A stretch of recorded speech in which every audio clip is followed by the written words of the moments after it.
Passo a palavra ao Dr. Luís Filipe Costa. Muito obrigado, bom dia a todos. Como viram pelas intervenções que tivemos a oportunidade de escutar, estamos perante um problema seríssimo, pegando nas palavras do Augusto Mateus, um problema que faz atrasar a economia e, portanto, é um problema que nos faz ter um PIB a crescer a taxas abaixo daquilo que é o seu potencial. Temos um problema seríssimo a nível de destruição de emprego e, portanto, se nós neste momento, na conjuntura em que estamos, temos um enorme problema com crescimento e com emprego, uma das soluções passa por aqui e uma das razões para estarmos aqui todos hoje é que a sociedade não parece estar suficientemente sensibilizada para a gravidade deste problema e para as suas consequências. E as consequências foram hoje já aqui bem apresentadas, quer a nível económico, quer a nível social. Este problema tem causas profundas, portanto, não é um problema novo, nem é um problema que se vai resolver de um dia para o outro. Foi aqui dito, creio que pelo António Pinto Leite, que também não vai lá com falinhas mansas, porque vai ter que haver vários abanões na sociedade portuguesa para que este problema comece a ser resolvido. E eu dividiria aqui as causas deste flagelo em dois grandes tipos. Umas causas de natureza cultural, e todos nós conhecemos aquele velho ditado: pagar e morrer, quanto mais tarde melhor. E nós, como sociedade, devemos refletir sobre este ditado. É que este ditado, eu acho que ele é enganoso, quer no caso dos pagamentos, quer no caso da morte. Porque se a pessoa tem 95 anos e está numa cama sem se mexer e em sofrimento, eu pergunto-me se passar dos 95 para os 105 ou para os 110 é uma bênção para essa pessoa ou não. Se calhar não é. E em relação ao pagar cada vez mais tarde ser também melhor, como comprovadamente aqui já se demonstrou, é seguramente altamente destrutivo para a sociedade e para a economia. Porque criamos aqui um círculo vicioso de que não pagaram a mim, eu não pago ao próximo, arranjamos aqui um alibi que umas vezes é verdadeiro, outras vezes não é, que é o Estado não paga. É verdade que o Estado paga com atraso, mas é verdade também que o Estado tem as costas largas e este alívio é utilizado muitas vezes em excesso para compensar as nossas próprias faltas a nível de comportamento e de vontade em relação aos pagamentos atempados. Portanto, temos aqui um problema cultural, que é um problema enraizado na sociedade portuguesa. Temos outros ditados ou paraditados que têm a ver com a atividade empresarial, que também têm indiretamente a ver com este problema. Eu estou-me a lembrar de uma frase muitas vezes repetida, que é fazer as coisas com o pelo do cão. E fazer as coisas com o pelo do cão muitas vezes é apresentado como sendo uma maneira esperta e inteligente de, sem ter a empresa capitalizada e recapitalizada, utilizar tudo o que a empresa pode gerar para fazê-la crescer, o que quer dizer que o crescimento da empresa fica apenas dependente daquilo que é o cash flow gerado e não aquilo que deve ser uma adequada capitalização e uma adequada recapitalização sempre que as condições o exijam. Portanto, temos aqui um problema cultural muito sério que afeta uma boa parte do nosso tecido empresarial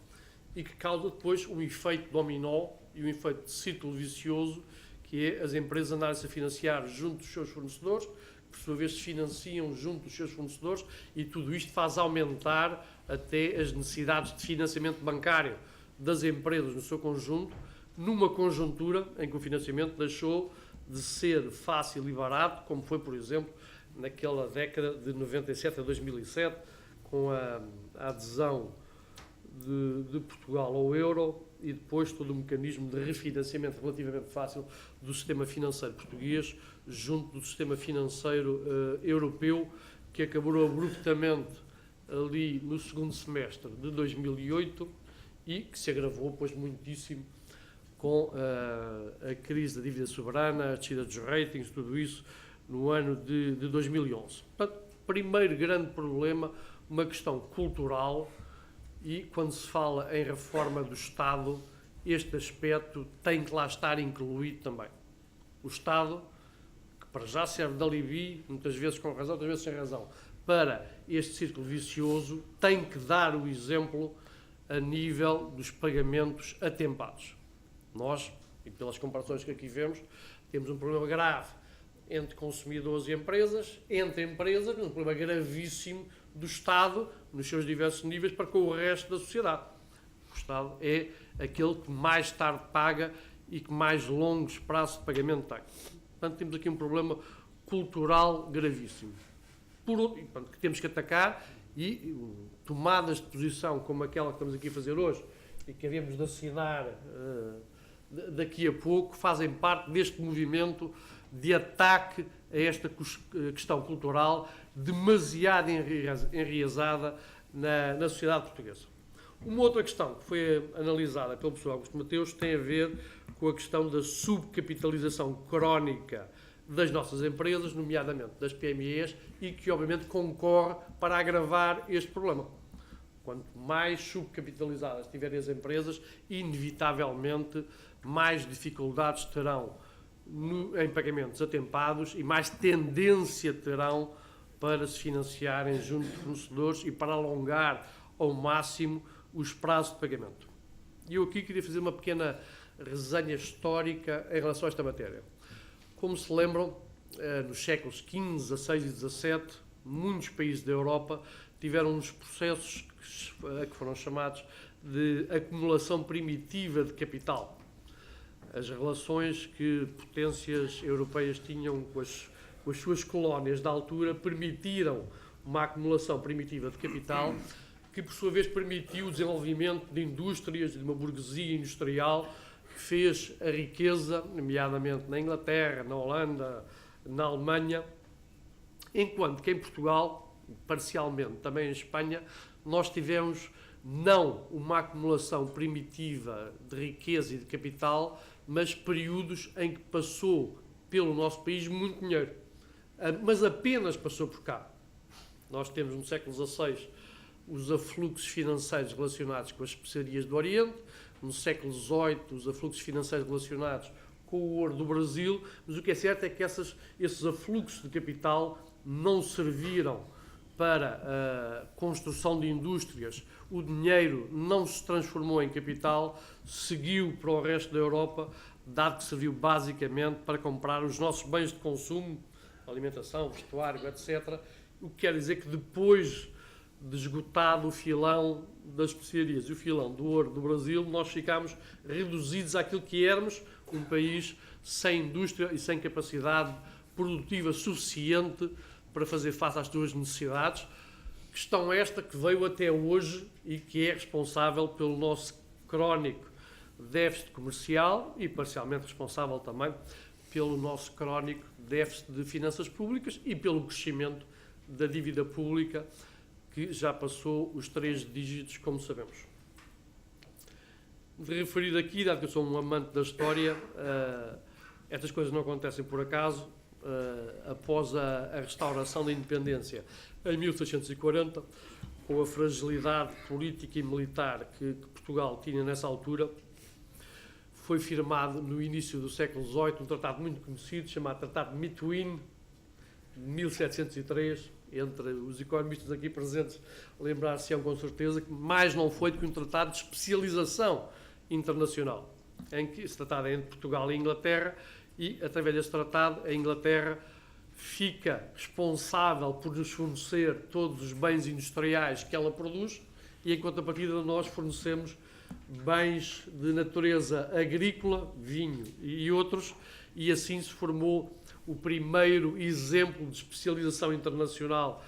na Europa, com efeitos altamente nefastos para o desenvolvimento da economia portuguesa, como é sabido. Aliás, há livros escritos especificamente sobre as consequências deste Tratado de Methuen no desenvolvimento quer da Inglaterra, quer de Portugal, portanto, em sentidos opostos, e por alguma razão nós chegamos ao século XX sem uma revolução industrial digna desse nome e com um grau de iliteracia imenso que justifica grande parte do nosso atraso ainda atualmente. Depois tivemos momentos de alguma capitalização durante a Segunda Guerra Mundial, nomeadamente com venda de matérias-primas e principalmente depois com a adesão à EFTA, em que aí sim começa a ser criado um tecido industrial mínimo em Portugal. Mas isto para vos dizer que se temos um problema cultural enraizado na sociedade, que é o tal pagar e morrer, quanto mais tarde melhor, temos também um problema histórico de subcapitalização das nossas empresas que leva a que não seja fácil, de um momento para o outro, alterar este estado de coisas. Aliás, um estudo recente da AEP comparava autonomias financeiras na Europa e em Portugal, e para vos dar uma ideia da dimensão do problema, a autonomia financeira média das empresas industriais na Europa é de 34%, para esse mesmo universo em Portugal é de 24%, mas quando falamos do quartil inferior do universo, na Europa a autonomia financeira desse quartil inferior é de 14% e em Portugal é de 3,9%. Agora pensemos como é que este quartil inferior das nossas empresas, com uma autonomia financeira de 4%, quer dizer que os seus ativos são financiados por capitais alheios em 96%, tem possibilidade de aceder a crédito, não tem balanço que possibilite o acesso ao crédito e, obviamente, também terá imensas dificuldades em pagar a tempo e horas, dado que o seu desequilíbrio financeiro é crónico. E, portanto, pegando mais uma vez nas propostas do professor Augusto Mateus, temos aqui o Estado, que tem a obrigação moral e material de pagar a tempo e horas e começar seriamente nesse caminho. Aliás, uma reforma do Estado, e hoje vai ser apresentado um guião da reforma do Estado, uma reforma do Estado digna desse nome tem que atacar este problema. Depois temos o IVA de caixa, pode e deve ser mais ambicioso, foi aqui referido também, nomeadamente no universo de empresas que vai afetar. Temos a reestruturação financeira das nossas PMEs, que, como já vimos, é absolutamente essencial. E, como foi referido, se o sistema financeiro precisou de ser recapitalizado, grande parte do nosso sistema produtivo e empresarial precisa também de ser recapitalizado e, para isso, são necessários incentivos fiscais, que estão neste momento a começar a ser criados, mas também incentivos e instrumentos financeiros que permitam que essa recapitalização seja mais rápida, mais célere e produza efeitos mais rapidamente. Porque, como foi dito aqui, não faz sentido estar a capitalizar os bancos se não capitalizamos suficientemente os clientes desses bancos, porque o mal parado vai continuar por muito capitalizados que os bancos têm. E aqui, deixa-me só puxar um bocadinho para terminar o lume à minha sardinha, foi aqui referido pelo professor Augusto Mateus que a taxa de sinistralidade das PMEs no sistema financeiro ronda os 16%. E eu quero aqui referir que esta taxa de sinistralidade nas linhas criadas após 2008, as linhas PME Invest e PME Crescimento, com base num regime de partilha de risco entre a banca e a garantia mútua, que pressupõe também um escrutínio duplo, quer pela banca, quer pela garantia mútua, permitiu, para valores que neste momento já vão em 12 mil milhões de euros de crédito concedido, ter uma taxa de sinistralidade nestas linhas de 4,5%.